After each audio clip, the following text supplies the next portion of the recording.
Welcome to this week's episode of the Lorraine Murphy Show. So we actually have a return guest today on the show. I'm so excited to be welcoming Tim Duggan back to the show. Welcome. Thank you very much. It is lovely to be here once again. Although last time I think it was on Zoom. It would have been. It wasn't I was in Bali. person. Was it a Bali? I can't remember when we did it last. Yeah, definitely wasn't in person. Yeah, so. I feel like you've had a lot of adventures since then, so I'm really excited to talk to you about them. So for everyone who is not familiar, I actually mentioned a couple of my mentees that I was interviewing you again, and they're so excited to hear it again. For anyone who's not familiar with your story, would you just give us a little bit of background around Junkie, the business you built, exited? Yeah, I never know what to call myself now. Yeah. I kind of grab onto author, I think is what I currently do. Is that what you put on your immigration forms when you're coming in other countries? I do put author on my immigration forms. I need to have I like something. doing that one because it's easier. It's just faster than entrepreneur. Yes, just author. I could never spell entrepreneur. Author is less letters and yes. A lot easier to spell. So I was originally a journalist in my early 20s. And then when I was about 23, I co-founded a website called Same Same, which was a national gay and lesbian website with some friends of mine who had already started a website. And that then grew somehow miraculously over the next 15 years into a media company called Junkie Media. Mm-hmm. And at our peak, we had about 70 full-time staff.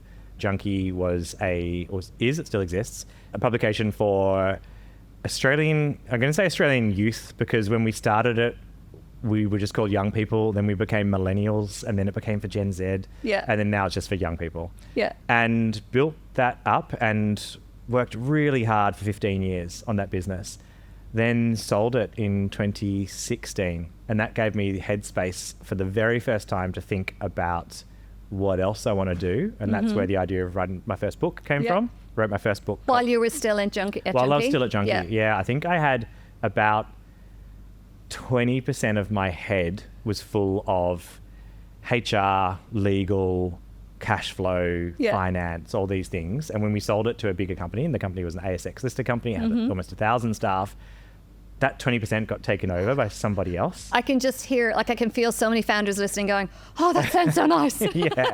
Yeah, it was. It was kind of handing over the responsibility to someone else. And the mental load to a certain extent. Mental load. Yeah, it was. And I didn't realize how big that mental load was until I didn't have it. Yeah. So it just was constantly on 24/7. Yeah.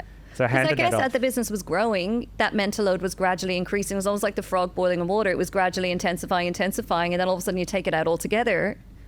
You almost go back to how it was maybe when you started the business in the early days when the mental overhead was so low. Yeah, I had no idea how much it had dominated and was continuing to dominate my thoughts and my sleep and my relationships and everything. So handing that over unlocked about 20% of my brain, which I then was able to use to write my first book, which was Cult Status. Yes, which is all about how to build a really strong community around your business. And then I realized how much I adored writing, how much it reconnected me back with what I originally started doing in my 20s. Yes. Got a bit sidetracked by just a little bit sidetracked business and building things. And then I came back to that and I realized I love picking complicated topics, spending a few years going really deep onto it, and then communicating and teaching that to other people.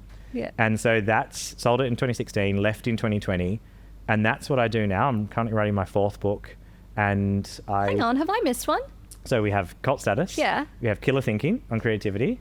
Holy crap, I completely missed that one, of course. Yeah, Killer Thinking all on creativity, especially in a post-pandemic world. Yes, so how can you be creative? Course. And also adding some systemization to it. Yeah. And then work backwards, which is my current book. And then I'm currently writing my fourth, which is going to come out next year. We can talk about that. Okay, I want to ask you about that towards the end. Love. So can I just touch on something there? Because as I was mentioning to you, a number of my mentees they've either sold their businesses and they're in the process of selling or they're thinking about potentially selling. You had a 4-year, you stayed on for 4 years after you sold a business. How was that as an experience? Because I think for a lot of my mentees or entrepreneurs, business owners I speak to, that's their worst nightmare, having to hand over their baby and then have a boss for the first time in God knows how long. Yeah, it's quite I think selling a business is really hard. And sometimes the acquirers come with conditions. And we did a process where we took it out for sale. So we had lots of different options there. None of them were sell the business and leave and walk off into the sunset. They all were, we wanted the founders to continue working in the business to various levels. Some of the offers were 1 year, some were 5 years. Holy crap. Yeah. So we negotiated 3 years, so 3-year earn out. And that meant a big mental shift. Yes, huge. It meant really both positive and negative. I think the positive things were I was able to hand off some of those things that I probably wasn't the best at to somebody else. A legal team can look after defamation requests that we have. A finance team can look after cash flow management. Yeah. A HR team can look after any of the 70 staff issues that we had every single day.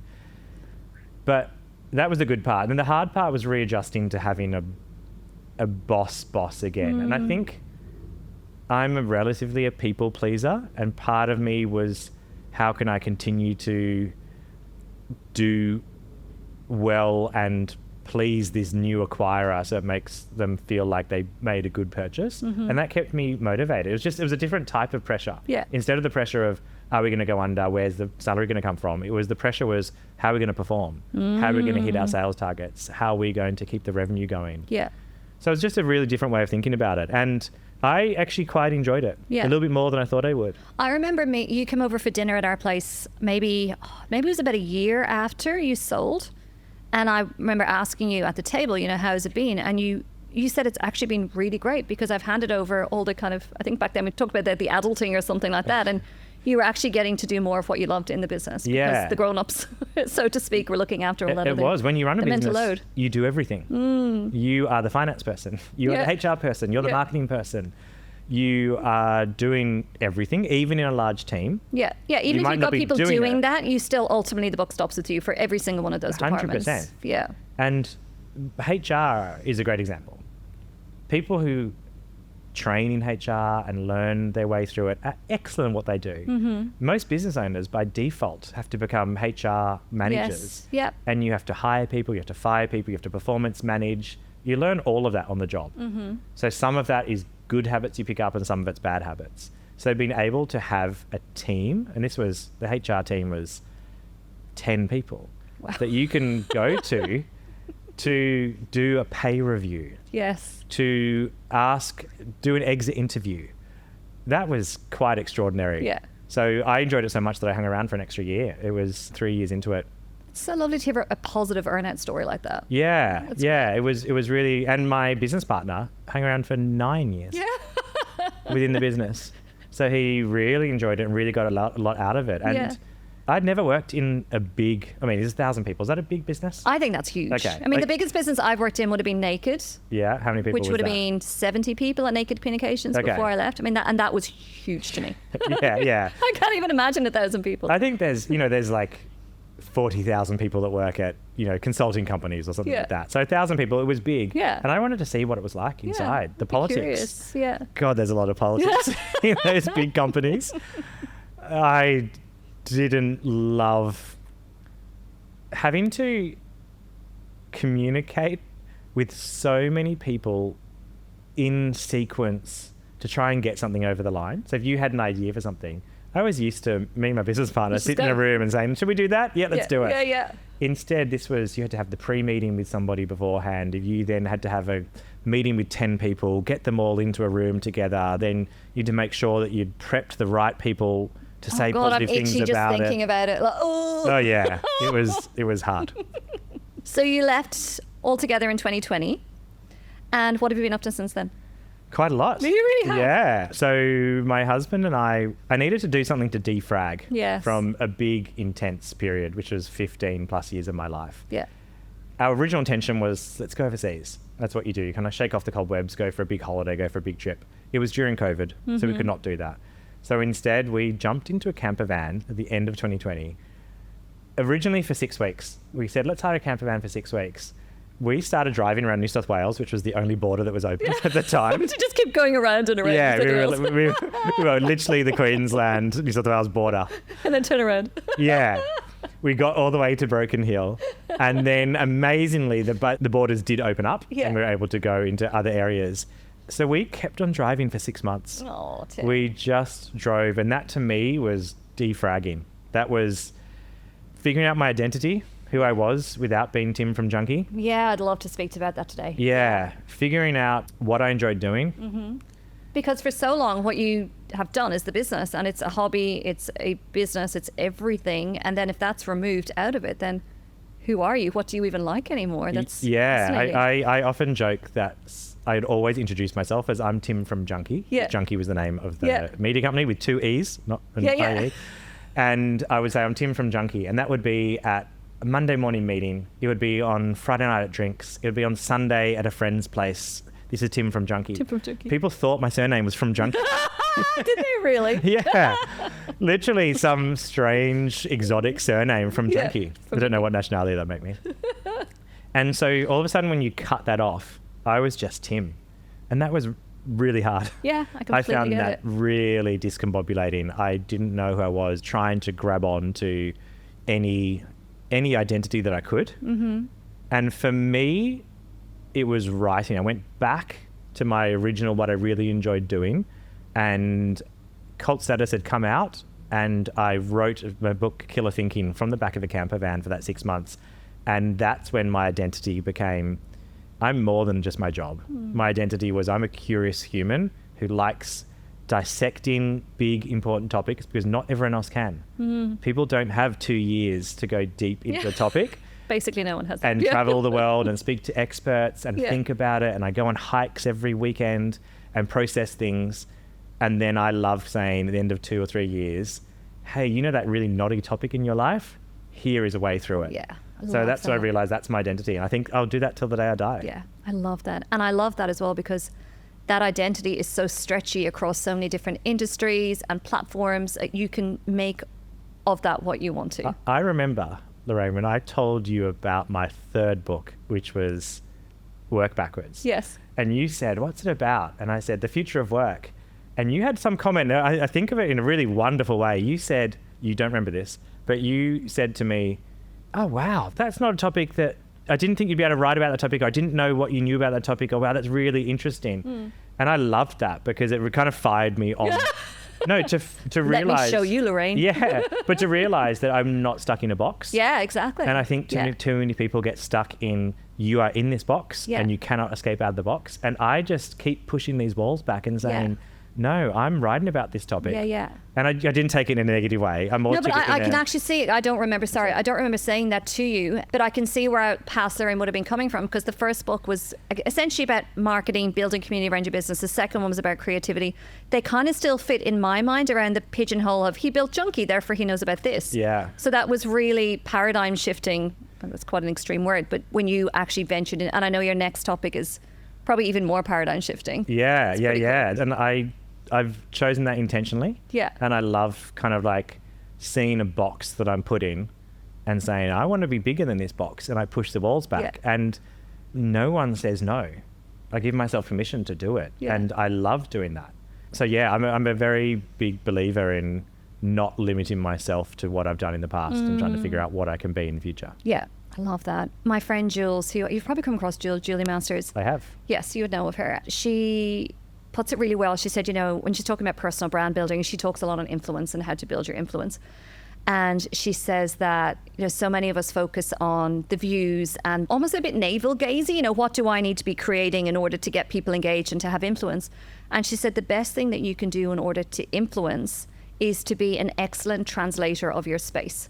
And I think that's what you do so beautifully because you dive deep into the future of work. Like you say, most of us don't have the time or the interest or the motivation to go that deep. Yeah. And then what you do is you pop out 2 years later and you've put together this cliff notes in the form of a beautifully written book so you are such an incredible translator for the topics that you speak to. Yeah. And that's always going to have so much currency. Yeah, and my topic is work, as in I want to figure out how people can work. But you can't talk about work without talking about who you are as a human outside work. And it took me a while to realize that there can be this big conversation, there needs to be this big conversation about work and how to work better.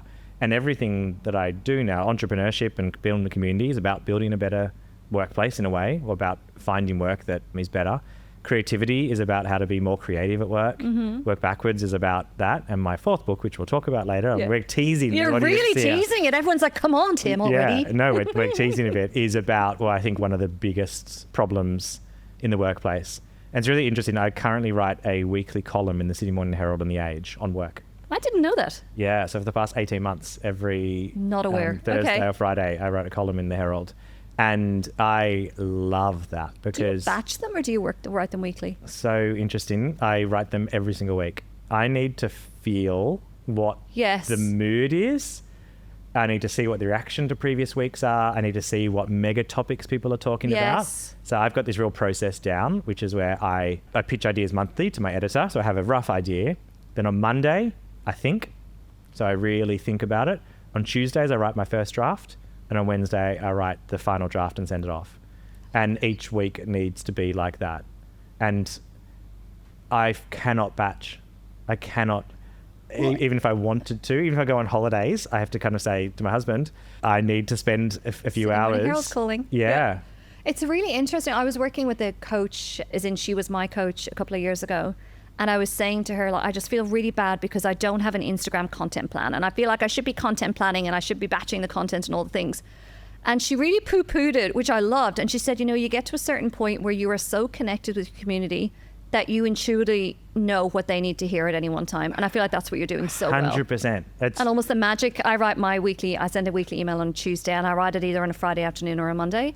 But it's that. It's like you want to tune into what's current for you right now and what do you feel is going to add the most value. Very much so. Yeah, I love that you've said that. If something goes well or doesn't go, there's comments on the Herald and the Age. And there's a lot of comments. Are they brutal? No, they're all moderated. So good.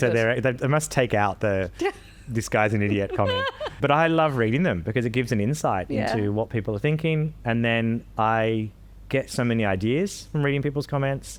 But I very much, I want to be, in this case, it's taught me a lot about the discipline of writing. So it's kind of 700 punchy words every single week. Yeah. And that's made me a way better writer. Yeah. Like it's a muscle that just keeps using and using. Efficiency of it as well. Yeah. Have you ever heard about Eleanor Roosevelt and her My Day that she... No. It was a daily column that she wrote for a newspaper in the States, and she wrote it for something like 15 years every single day. Wow. So can you imagine trying to file copy back then? Yeah. Like, there's no internet, there's no fax machines. What was she doing? Typing on typewriter and... I think, and like I would... code it through or something? Maybe Telegram, I don't really know. But yeah, no matter where she was, on a train, she had... Oh God, they did a lot of kids. I thought it was so inspiring. Yeah, My Day it was called. And that's she did amazing. it daily for a long time. I mean, daily's too much. Yeah. I thought weekly was kind of going to be... Condense your process. Yeah. I have a newsletter called Outlet and I send it out once a month. I love your newsletter. And that's all I can do. Yeah. It's funny, this current one, which is going to go out, is about a little concept I like called minimum viable posting. And it's when people think kind of like, oh, I really want to do newsletter strategy. I really want to post on LinkedIn more. I really should do more Instagram. Instead of getting weirded out by a content strategy and thinking I need to do 10 posts, what is your minimum viable posting that you can do? Which for me is once a month on email. Yeah. On LinkedIn, it's once a week. I post my stories. Yeah. My Herald stories. And that's it. I don't beat myself up. I don't try and write love that. I just kind of give Such myself the freedom minimum, the in it. MVP. Yes. Kind of and then if you do have it in you to do another one, then that's fine. 100%. But you've met your MVP. Yeah. I find on LinkedIn, Smart. I do once a week. I do my post, and then generally I will find myself posting something else. But it just takes that pressure away of people thinking like, oh, I really want to do a newsletter, but I want to try and send it every single day. And it's like, no. Just choose a cadence that works for you. Yeah. I build up thousands and thousands of followers on Outlet with once a month. That's it. That's all I can do. But also when that drops in, people know it's going to be really good quality. Like you're not pumping it out just to hit the numbers. Hopefully. It's very intentional. Oh, you'll see this one coming to your inbox. Yeah, I'll let you know. No. Like it felt very intentional, Tim. So can we talk a little bit about Work Backwards? Because this is, of all of your books, and sorry, I completely dropped one off my brain today. Of your 4 books, this is the one that people reference the most to me when you come up in conversation. And I really love as well because you live the principles so much in your own life. Where did the idea for Work Backwards come from? Yeah, it's really interesting when you write a book, as you know, you've written many. You really interrogate these ideas and you think about them a lot. I actually think the idea for this book was like inceptioned into my head when I was in my early 20s. You reckon? Yeah. I read this book called Enough, and it was by a guy called John Nash. And he had a chapter and it was called like Enough This, Enough That, Enough That. There's one called Enough Work. And it introduced me to this story of this guy called Charles Handy. And Charles Handy was an intellectual. He was a writer. He wrote books. He came up with the idea of portfolio careers.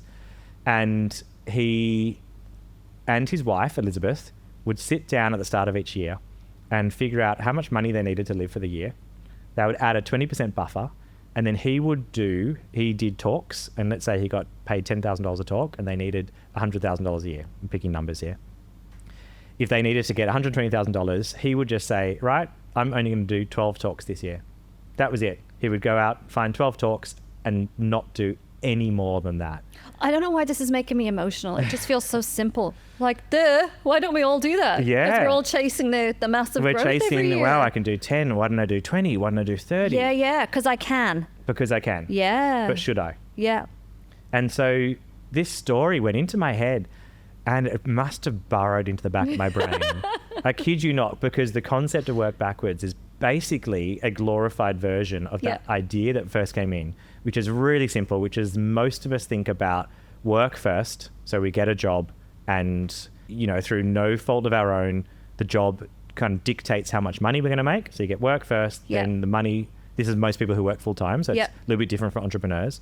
And then the final part is then we figure out how much we can live our life based on the money we have. So there's 3 stages. Tim, work, wow. money, life. The whole concept of work backwards is flipping that around. So thinking about life first. What kind of life do I actually want to lead? What excites me? Where do I get meaning, anchors, and priorities from? We'll talk about in a second. Then how much money may I need to do that? And then and only then, what kind of work should I do? Or how can I tweak my current job in order to make sure that I'm living out my priorities and where I get meaning from? Yeah. It's a really simple concept. It's so simple.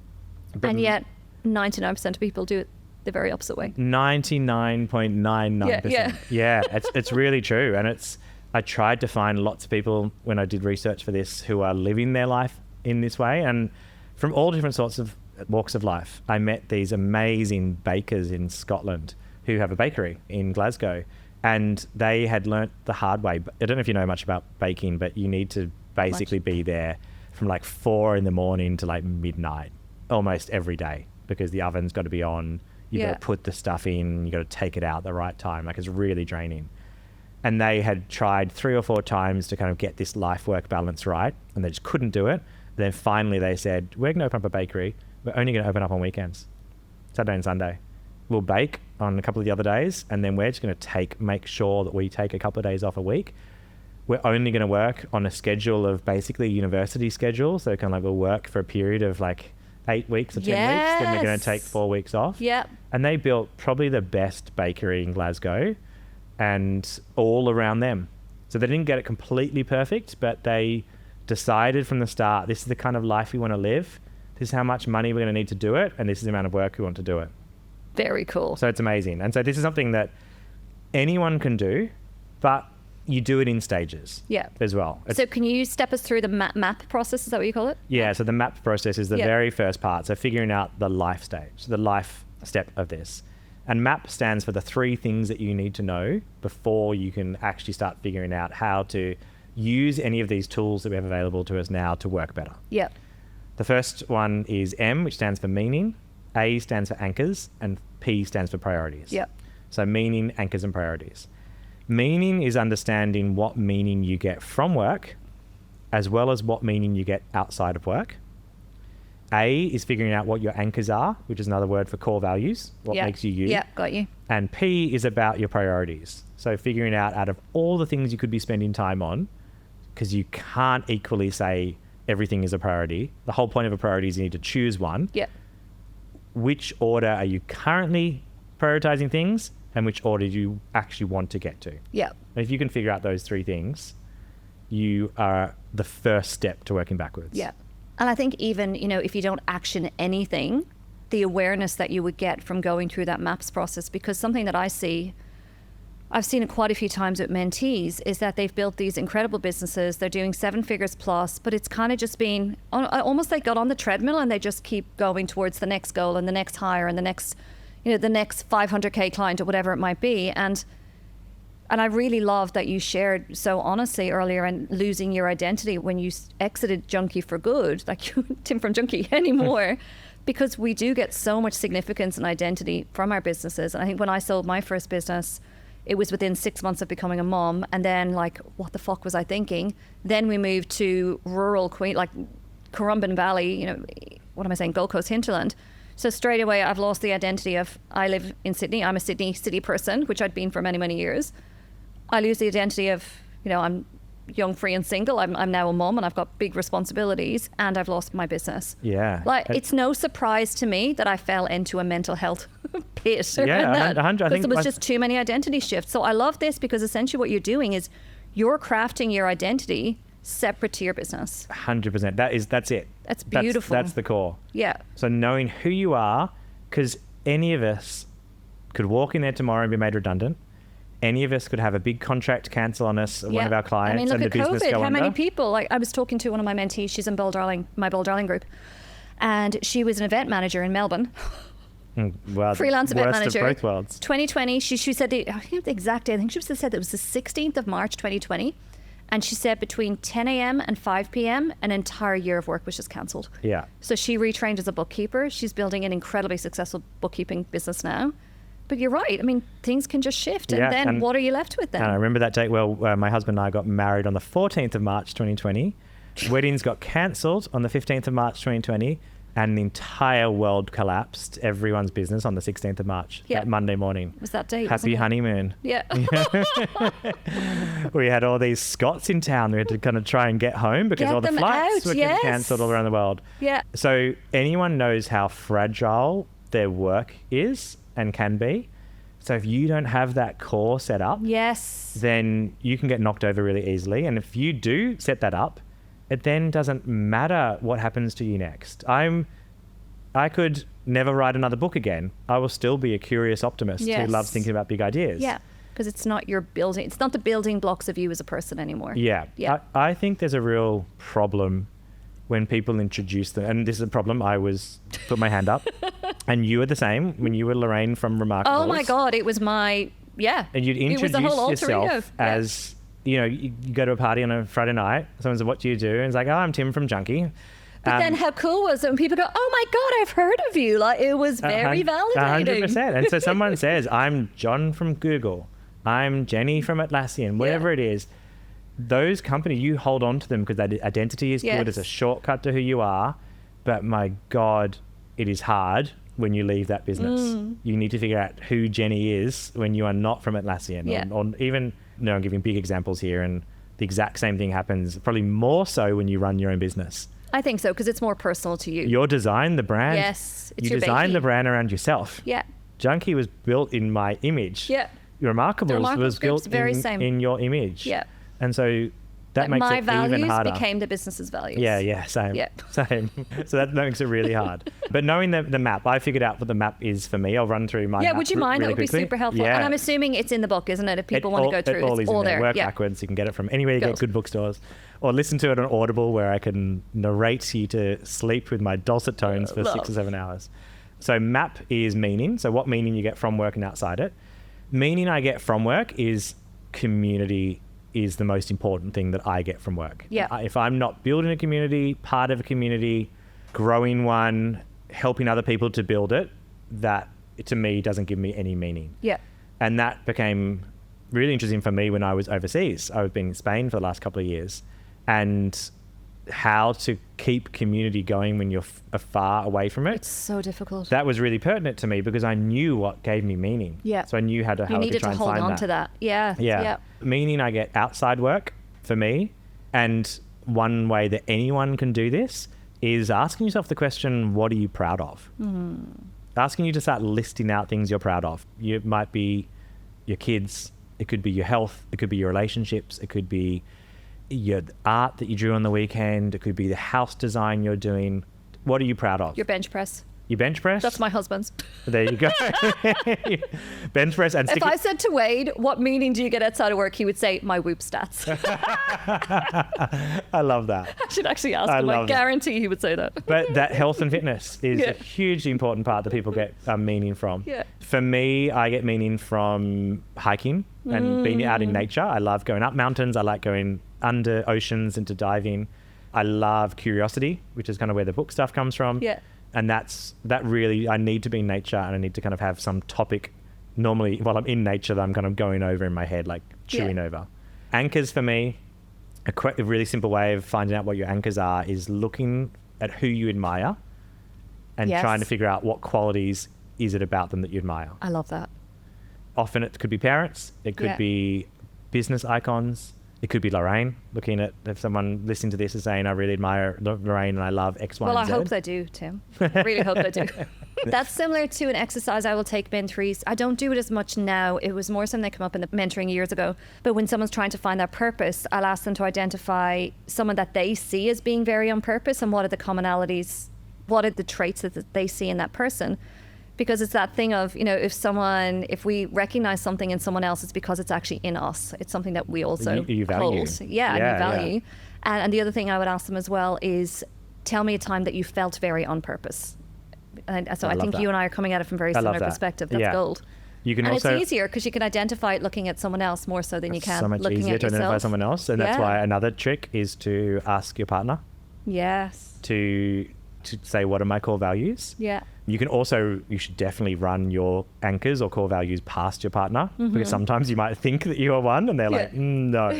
Mine is fairness. I'm one of 4 kids, and my parents in particular, like, very fair, cut every cake up exactly in 4 pieces. Community is a really big part of what I do, and optimism for me. I'm an optimist through and through. I have it at my LinkedIn bio, and I always try and find, I'm a realist as well, but I always find the good in something. Yeah, like a grounded optimist. Yeah, grounded optimist. That's nice. I like that. So that's your anchors. And then your priorities? So priorities is looking at all the ways we could be spending our time. You can roughly put them into 4 buckets.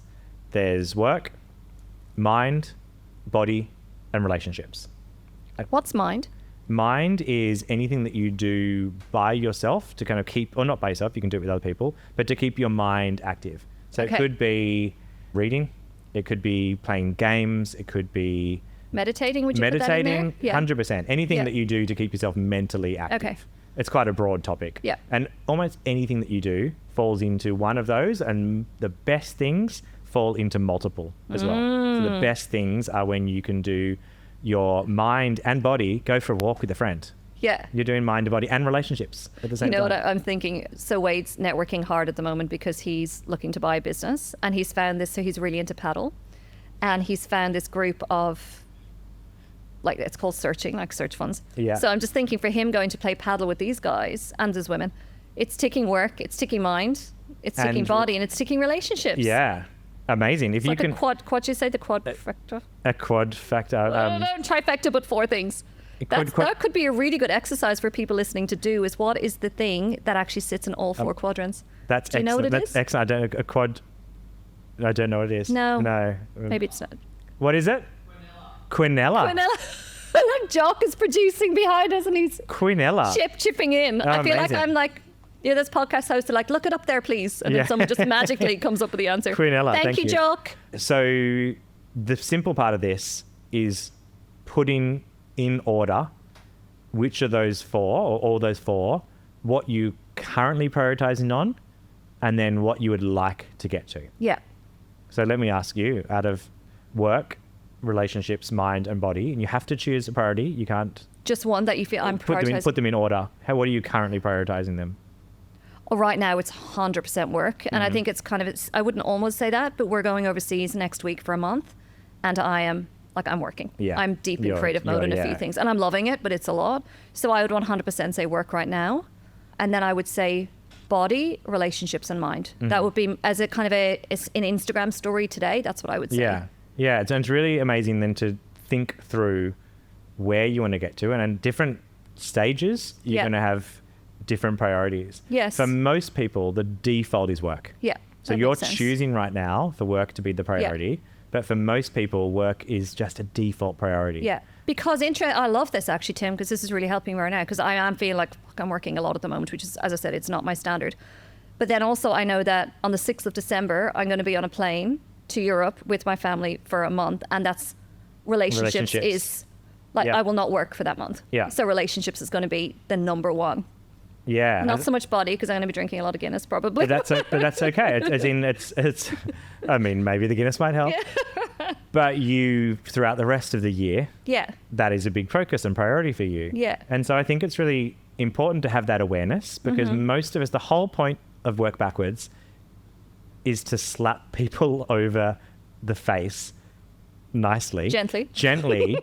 and say, just wake up a little bit Yeah. and be conscious of what you're doing. That's the thing that's coming to mind as you're talking about this. It's being conscious and also being more intentional. It's like, Yeah. you know, if I'm saying right now, yes, work is the biggest priority, that's coming from a very intentional place because I know that the focus will shift to relationships for an entire month next month. So, yeah, I think it's that consciousness and the self-awareness and then bringing it with it then. If you are going to choose to continue to do that, that's fine, but it's coming from a place of intentionality rather than, you know, how many people do we talk to and they're just kind of sleepwalking? It's like, well, this is just what I do. 100%. Work comes first, and if they're lucky, maybe mind is next because they might say, I watch TV and that's stimulate my mind. Then maybe relationships and probably body last, unless you intentionally Yeah. move it higher up there. Yeah. Love that. So you need to know what that is in order to then do the next step of the whole process, which is figuring out what enough is for you. Yeah. And the final step is using the right tools in order to make sure that you're living a life that is aligned to your meaning anchors and your priorities. Yeah, so good. And this is what I love. And it's like I said to you about you being such a good interpreter, a translator. You make it so simple. Like, that just sounds so simple. I'm sure everyone listening is like that. I can do that. I could sit down with a nice cup of coffee or a glass of wine at the weekend and I could actually think about this. And they're positive. You know, I think this is what I love as well about this is that there's no shame or there's no, you should be doing it this way. It's just, yeah, as you said, gently waking up and being more intentional and conscious. Yeah. And I spend a lot of time trying to make things simple. Yeah. A lot. Yeah. I am constantly throwing things out at my husband, throwing things to my husband and saying, how about this one? Does this one stick? What about this? Normally acronyms. I'm a very big believer in TLAs, 3-letter acronyms. You do well in the army. Yeah, I love an acronym. But coming up with them, some of them are really easy and memorable and others just go over your head. Mm-hmm. So I'm constantly telling my husband like an acronym and then like a week later, I'm like, hey, what was that thing that I said? And seeing if he remembers it. Is it sticky? Yeah. And I often go through like 4 or 5 different ones before I get to one that's like, okay, that's really easy. So map in this example, very easy to remember meaning, anchors and priorities. But also speaks to mapping out your life and mapping, like there's a double meaning as well. Yeah. Can you talk to us a little bit about what's your enough point? So what's enough now, having been on the incredible journey that you've been on, having done all this really deep exploration of this space, what is your enough point when it comes to money, success, visibility? What does enough look like for you? Yeah, it's a great question. Something that I do consciously think about all the time. Because I had a really clear finishing line. And I think that's really important. Which was the exit of Junkie? Which was the exit. Yeah. I wanted to start a business, build it up, and sell it. Yeah. Show that I could create value and money out of nothing, of not much, and then be able to sell it. Yeah. That was my finishing point. And most people have a finishing point of retirement, if that. And that was something I was aiming towards. And then I got there and then I took a big deep breath and I was like, oh, okay, so what next? And I realized that I'd succeeded in doing almost what I wanted to do. And I don't mean that in a big-headed way or in a lazy way either, like the 2 ways that could be interpreted. I mean I had ticked off my external things. We'd sold the business for lots of money. We had pride because I built something that people knew that you could go to parties and make it sound good, and it allowed me to catapult into another industry because I had a bit of credibility. And since then, that's been 5 years, I still feel that I have enough. So I have enough career success. I, of course, want to increase my impact. I think I'm not just going to sit back and say I'm happy with reaching the number of people. I'd love to reach more and more people through my books. That's one thing, yes, to my publisher, if you're listening to this, I'd love to sell lots of copies of my book.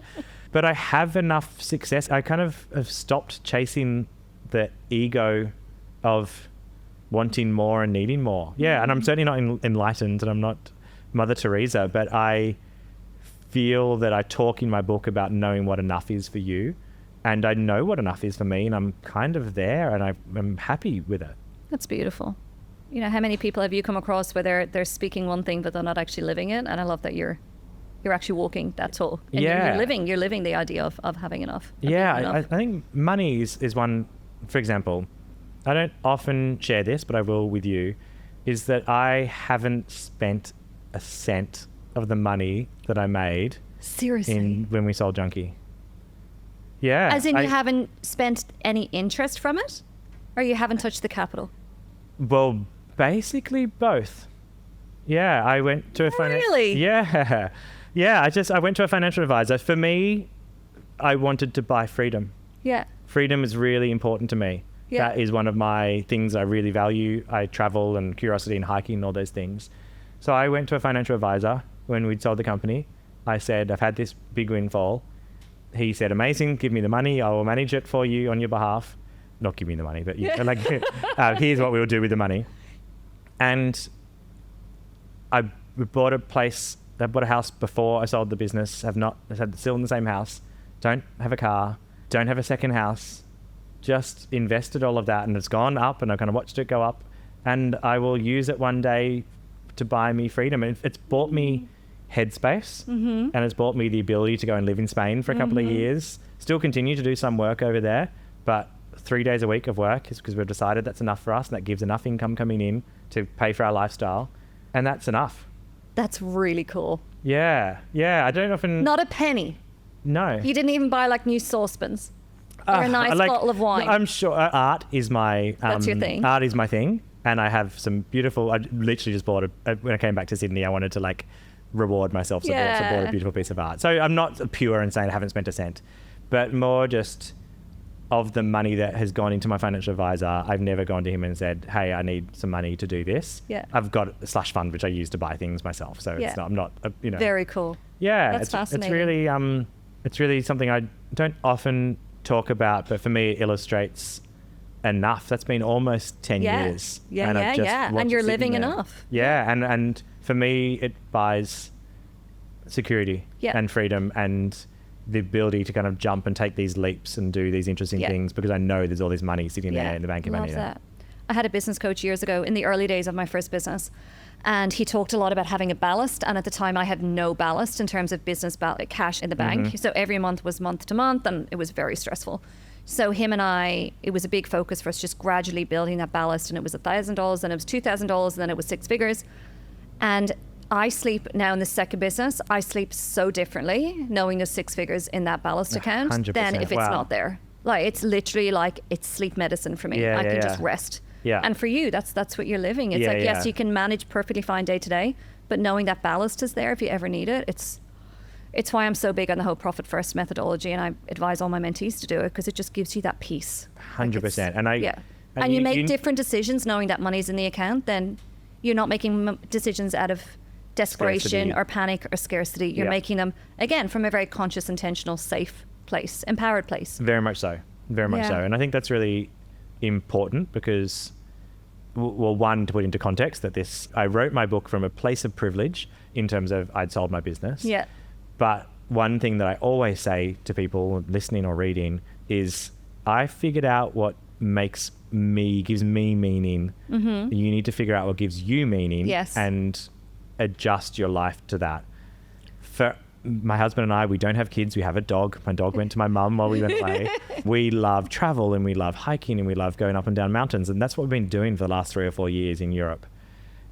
But someone else might sit there and look at that and be like, yeah, great. I don't want to. My feet are sore. Yeah, I don't want to do that. I want to spend some more time with my kid while they're at a certain age.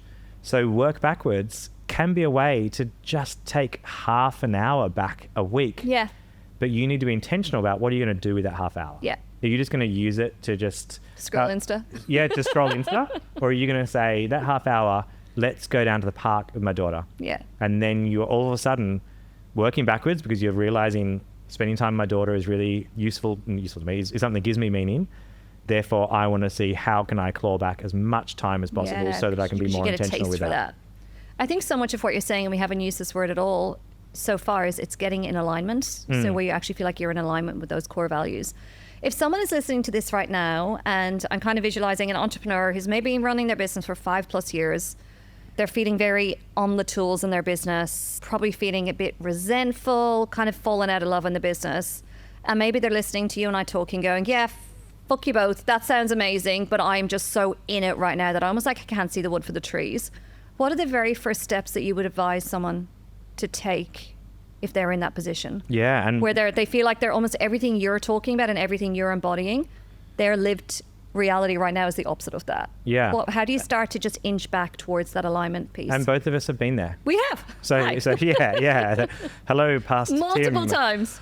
Oh, past Tim. Let me not go back there for a while. But we have both been there. Yeah. I think when you do get caught up in that headspace, it's easy to wallow in it.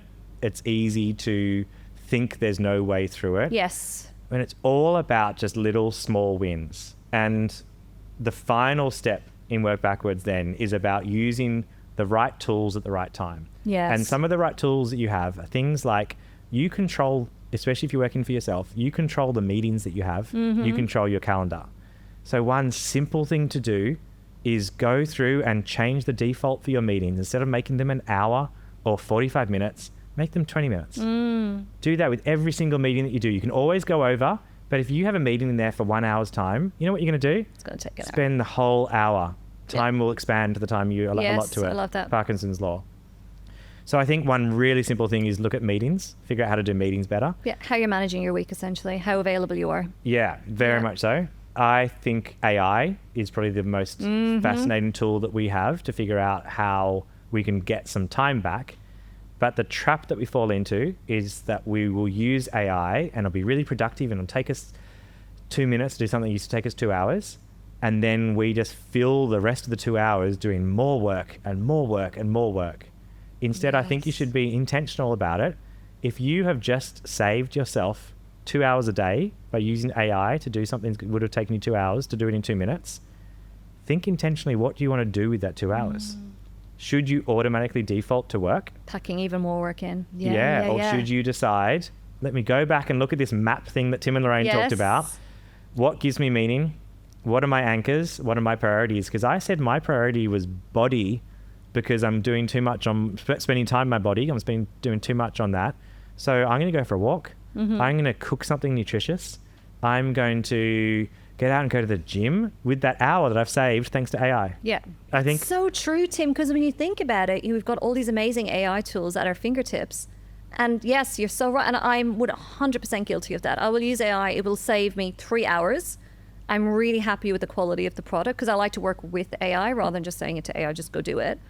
But yeah, then it's just an excuse to do even more work. even more work. And That's such a good point. the more work you do, the more work you have on. Like one of the fallacies of email, the more emails you send, the more you're going to get back. It's just this, like you get to inbox zero if you can. And I never really get to inbox zero. I've given up on inbox zero. My ops manager Amazing. screens my emails and then, she leaves whatever I need to get back to in there because otherwise it's just too much. I can imagine. Yeah. Yeah. And the more you send out, the more you get back. So sometimes if you're super productive, stop work. If you're super productive, stop work. Oh, Tim. And figure out intentionally what you want to do with spending that time. That is my simplest message from Work Backwards. We are working too much, and unless I slap you gently around across the face and say, with my book, not my hand, with my book. I think I'd rather your hand. That sounds Okay, violent. slap you very gently and just say, be intentional. Otherwise, if you haven't figured out your priorities, you're just going to... AI is this amazing tool and we're going to be so super productive, but my God, we're going to be overworked and burnt out by the end of it. Yeah, it's almost like you're on the treadmill and it's just making the treadmill go even faster. Yeah. And it's we need to stop it. Yeah. I presume you read 4 Hour Work Week back in the day. Many times. Yeah. So Tim Ferriss talked about, like, don't be the fat man in the Ferrari. So his whole idea is reducing your work hours. I mean, so similar in a way to what you're talking about with Work Backwards in this conversation we're having. But he said, if you're freeing up all this time, what are you doing with that time? Yeah. And I really loved in the book where he talks about he became... A jiu-jitsu? He was a jiu-jitsu champion. He was the dance... what was he? The tango in Argentina. The tango in Argentina. Yeah. Like, he just did all this cool shit. Yeah. I think that's what you're talking about. It's like, hey, if you're going to save time with AI, like, do cool shit with the time that you've freed up in. Yeah. And so an example of this is my husband and I work 3 days a week. And we're really... Do you sync up your days so you're both off on the same days? Very important. Yeah, got it. Very important when we're both, one, working remotely, both working from home as well in different offices, and we sync up our days. Yeah. If you're on different schedules, it makes it really hard to keep that relationship side going because one's in work mode, one's in holiday mode. Yeah. It's really hard. So we sync up our calendars. So Monday to Wednesday we work. We really fiercely protect that. We use AI where necessary to kind of help, occasionally on different tools. And then we figure out what is meaningful to us, and it's hiking. So this weekend we're going up to Fraser Gari Island in Queensland from Thursday to Sunday to do some hiking. When we come back, we work Monday to Wednesday, then we're going to the Blue Mountains to do hiking. So it's really fiercely protecting it, because if you don't, no one else is going to protect your calendar for you. Exactly. This is what I often talk about with boundaries when I'm speaking to mentees. Almost the easy part is setting the boundary. The hard part is then ensuring that other people respect the boundary. Oh, yeah. That's 90% of the work. And it's amazing using tools to do that. I use Calendly a lot. Yeah, nice. And so another boundary I have is that I like writing in the morning. Yeah. So I'll go to the gym from 6 till 7, then I'll come home, I'll walk the dog, then I like writing from 7 till 10.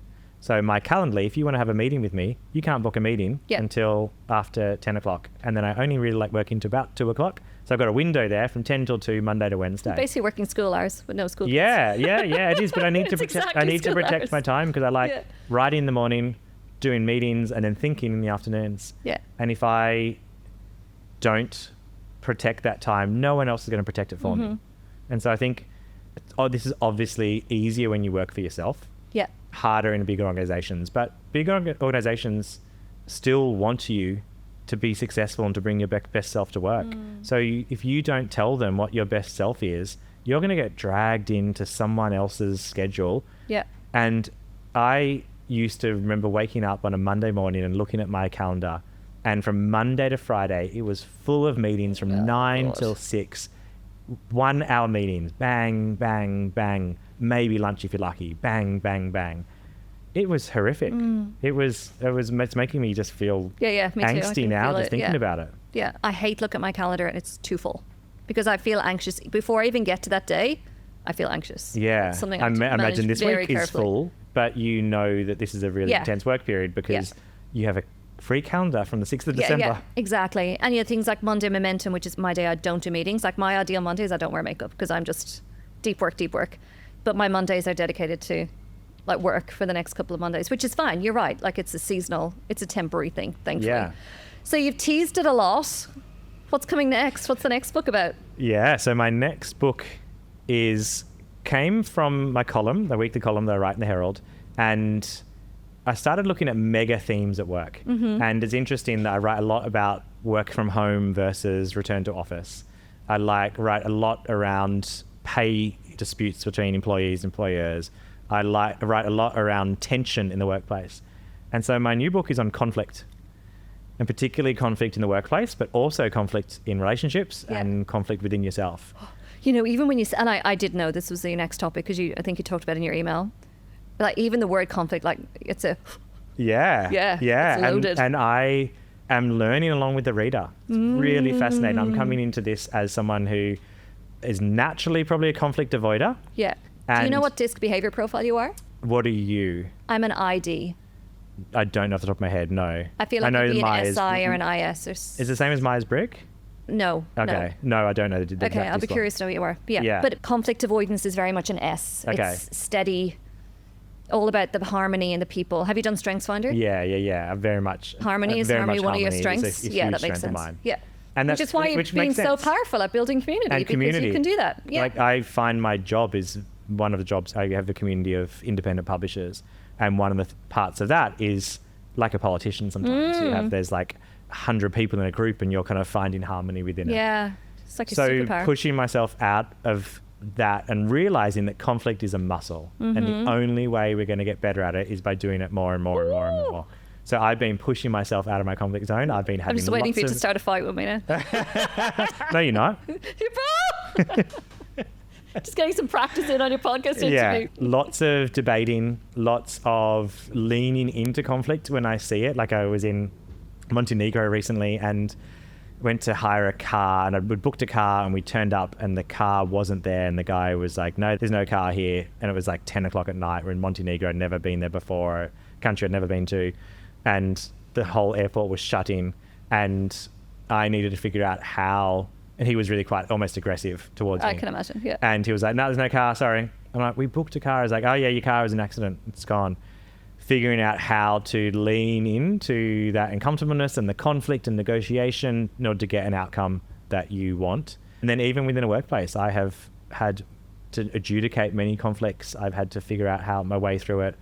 So I've spent a lot of time at universities. I was over in Oxford, the Sayed Business School, speaking to people from London School of Economics, at Cambridge, and really going deep into conflict to try and demystify it and make it something that is easy for us to understand. Because the moment and not to be afraid of it. There's so much fear around it, and fear comes from not having all the information. You know, there's a whole, I'm sure you'll get to this in the book, there's a whole lens of that in terms of conflict online and how people feel entitled and more confident acting in a way online that they would never act in person. Yeah, people online are That'd be a whole world. Yeah. Will you get into cancel culture in the book, do you think? a little bit. There's the It's kind of a bit beyond the topic scope, of conflict isn't it? is giant. Yeah. It's a really, really big topic, and what I always try and do with my books is find a way through that's really useful. Yeah. So I've got a really simple framework in there which I teach in the moment, and I have like a small group that I'm helping test out. It's a really simple framework on conflict.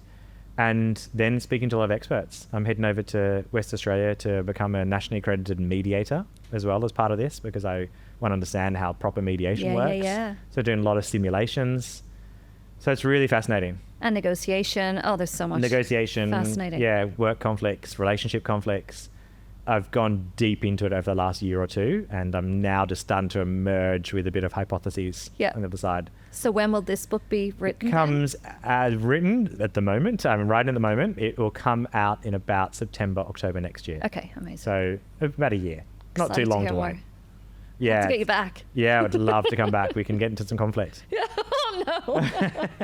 You need to learn to embrace it, I know. Lorraine. I actually don't mind it. I don't mind confrontation. Like, I'll happily lean into confrontation. Yeah, it's an interesting one. Yeah, where does that land in terms of actual conflict? Yeah, it's a fascinating topic, and everyone has an emotional reaction to it. Yeah. So people listening to this might Yeah, like I feel squirmy as soon as you talk about it. Yeah. And I don't feel like I have a high conflict life. Yeah. And Interesting. there's positives and negatives of that. Yeah. Sometimes you do need some, like my relationship with my husband is relatively conflict free, but it means that when you do have conflict, you need to do it well. Yes. Because you don't do it all the time. Yeah. And it's not to say that you need to nitpick and kind of have a very conflicted relationship, but learning how to argue well, learning how to debate, learning how to compromise, How all to see these someone things. else's side of the story. Yeah, how to properly listen to somebody. Yeah. All these things are the most important skills, and almost everyone is really shit at it. Yeah. And I'm trying to figure out why is everyone so bad at this, and how can we be better? Because if I look at business, very low conflict, like little to no conflict. Yeah, I would say most of the conflict that I would experience would be with Wade, like in a relationship sense. Yeah. Yeah. Yeah, and it's interesting. the three main types of conflict: relationships, work, and with yourself. And internal conflicts is wild, because if you have conflict where you think you should be something, you beat yourself up over something internally, you tell yourself something, all of that worrying, all of that self-doubt, that's all conflict that you have internally. Yeah. You know, I feel like we've just come full circle back to the whole point about working backwards, because when you feel that internal conflict, that's going to materialize in your lived experience. 100%. So when you can get really clear on what you want with the MAPS process, then you start to, well, first of all, you resolve that internal conflict because you become really clear on what it is that you want to create. And then you can almost, you can create that less conflict existence in life then. I'm smiling so much because my book is called Clear Intention. Yes. So it's all about how to be clear intention. Yeah. Yeah.